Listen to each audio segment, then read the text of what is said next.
As the very name of Amphibious assault ships implies, this vessel is capable of performing a large number of different missions. Today, we'll tell you about the newest class of amphibious assault ships, America class, and find out why exactly they're needed, how they differ from aircraft carriers, and what the future of this class of landing ship holds.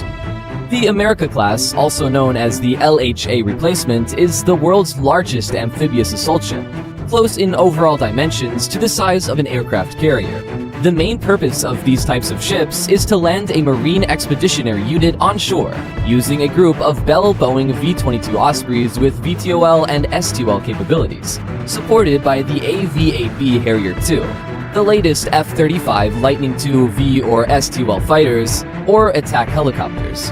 This mini aircraft carrier can carry an aviation group of 6 F-35B Lightning II fighters, 12 V-22 Ospreys, 4 AH-1Z heavy transport helicopters, 4 CH-53K heavy lift cargo helicopters, 3 UH-1Y utility helicopters, and 2 MH-60S Nighthawks for air-sea rescue operations.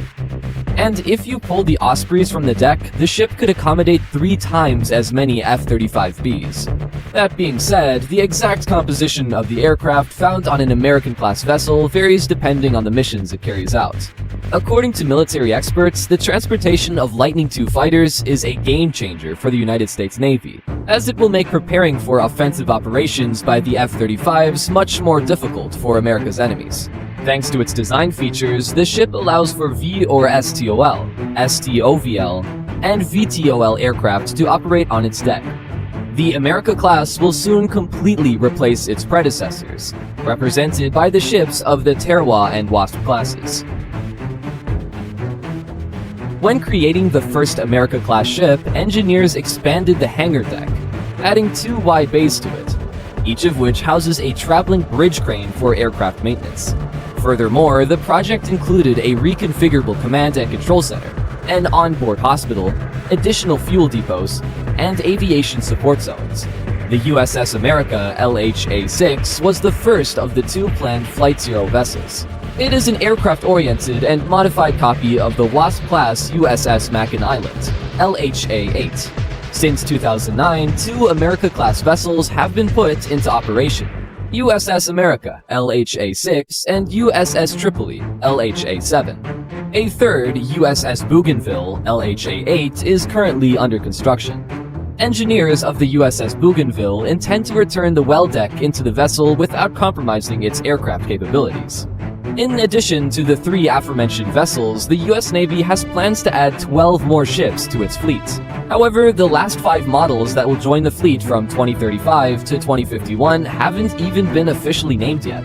When comparing America to Wasp, it's hard to miss the fact that engineers were inspired by the latest vessel of the Wasp class, Mackinac Island, with its 2 gas turbines, since 45% of America's Flight Zero design was borrowed from it. The only thing that didn't find a home in the first 2 America incarcerations was the well deck, which is a feature of the Mackinac Island. Engineers decided to forego the well deck in favor of more space for aircraft and their spare parts, weapons, and fuel. America uses the same JP-5 fuel used by the AV-8B Harrier, V-22 Osprey, and the various helicopters the vessel transports. This greatly simplifies the question of fuel storage, distribution, and use. Other key differences between America and Wasp include an enlarged hangar deck, improved aviation maintenance facilities, and expanded aviation storage areas. One of the main improvements America-class made in comparison to its predecessors was the implementation of the C4ISR battle management system that allows for the possibility of electronic reconfiguration. According to engineers' preliminary estimates, this system will allow a vessel to remain in service much longer than Wasp-class ships. Now that we have an idea of how America has managed to outperform its ancestors, let's explore the reasons many still confuse these ships with aircraft carriers.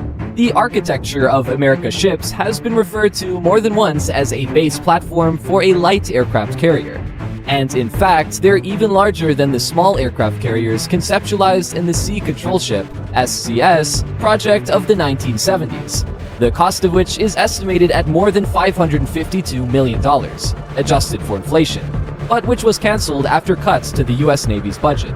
One retired US Navy captain, Peter Pagano, underlined the similarity between America and ships of the SCS project and Essex-class aircraft carriers in an article. In his opinion, America is a perfect prototype for a promising light aircraft carrier. But in order to sufficiently handle the tasks unique to carriers, the vessel would still be in need of some serious modifications. After all, even lacking a well deck, a significant part of America-class vessels is allocated to the deployment of amphibious troops. Up to 1,870 infantrymen, their weapons, hovercraft, and floating personnel carriers of the Marine Corps, 2 LCU landing vessels, 3 LCAC hovercrafts, or 6 LCM-8 mechanized landing crafts are involved in deploying Marine expeditionary units. In addition, anywhere from 40 in standard configuration or 61 in maximum configuration, AAV-7 APCs are also deployed. These are excellent additions to a universal landing ship, but are unfavorable for a modern aircraft carrier. The issue is that, as the name implies, an aircraft carrier is primarily intended for aviation operations, and, as such, must have the maximum number of resources and reserves to meet these needs. Therefore, accommodations for landing troops are, for a carrier, nothing more than dead weight. And finding a compromise while remaining within the framework of what makes a universal landing ship is almost impossible. Especially considering the well deck has been returned to the Bougainville as mentioned earlier. And it should be noted, the duration and degree to which the aviation functionalities of an America-class vessel can continue to operate will suffer greatly if it is used as an aircraft carrier. Now, let's take a closer look at the exact ways a universal landing ship is inferior to aircraft carriers. It's funny, but the first point is maneuverability. You might be wondering, how can a smaller vessel possibly have less maneuverability than a giant aircraft carrier? Well, as it turns out, it can. Aircraft carriers are equipped with onboard nuclear reactors, while America-class ships run on fossil fuels. As such, even the Nimitz-class carriers move 40% faster, 35 miles per hour, to America's 25 miles per hour. In other words, the Leviathan can travel up to 700 miles in a day with limitless endurance, while America will constantly hunger for more fuel. Universal landing ships are inferior to carriers in their spaciousness. An air wing located on the large deck of an aircraft carrier often includes a couple of squadrons of F/A-18s or the newest F-35 fighter jets, a squadron of radio-controlled aircraft, radar-equipped aircraft, and a variety of helicopters. If we're talking about vessels of the Gerald R. Ford class, then there could be 90 such aircraft. Even the latest America-class model, capable of carrying about 20 AV-8Bs or F-35Bs and 2 MH-60Ss, pales in comparison to the carrying capacity of a carrier's massive deck. The Gerald R. Ford Air Wing is capable of carrying out about 270 flights in a single day. A light aircraft carrier can struggle to achieve even a fifth of this number. It's also worth considering the limited amount of usable space and lack of armament storage space. On aircraft carriers, these problems simply don't come up. The America class is not as universal as it seemed at first glance. One of the main advantages of a carrier over its lighter counterparts is the diversity of its air wing. This allows for the ability to carry out several missions at the same time, to protect the fleet with the help of air defenses, and to suppress enemy communication devices. A light aircraft carrier is lacking in its air wing diversity and ability to carry out a wide range of missions, especially when it is vital that these missions are carried out simultaneously and not one after another. It's worth mentioning that the V-22, which the America class carries, can be modified to run interference or conduct aerial surveillance, but the ship itself will be too crowded to quickly adapt to the challenges that might arise in parallel with this. Smaller carriers are inferior in their survivability. America-class ships are capable of generating only a fraction of the power that the nuclear reactors on giant aircraft carriers can produce. This has a direct effect on the survivability of the vessel, since the power is insufficient to deal with more advanced radar and weaponry that the US military has been testing for decades, and is striving to include in its arsenal. Furthermore, there are fewer watertight compartments and protective systems, and the ability to damage the crew cabin, which makes a vessel more vulnerable to an enemy attack.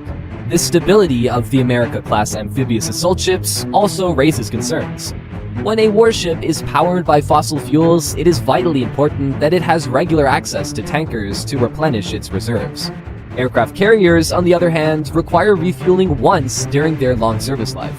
This brings up another issue of ensuring a safe rendezvous between a landing ship and a tanker when in hostile waters. This is already starting to resemble the plot of a Mission Impossible movie, and it will be an extremely difficult task for air support to provide a safe space for the ship to be refueled. Not to mention that nuclear energy is simply cheaper and more efficient. The only significant and controversial point is the cost of constructing an aircraft carrier compared to an amphibious assault ship. The cost of one Gerald R. Ford class carrier is about $12.8 billion, plus another $4.7 billion in R&D.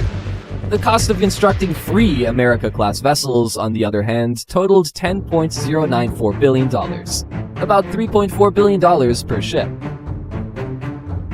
So what do you think of the America-class amphibious assault ships? Could they become a lightweight analog of the monstrous aircraft carriers? Let us know what you think in the comments. Also, if you enjoyed the video, don't forget to leave a like below, subscribe to the channel, and turn on notifications to stay in touch. See you soon.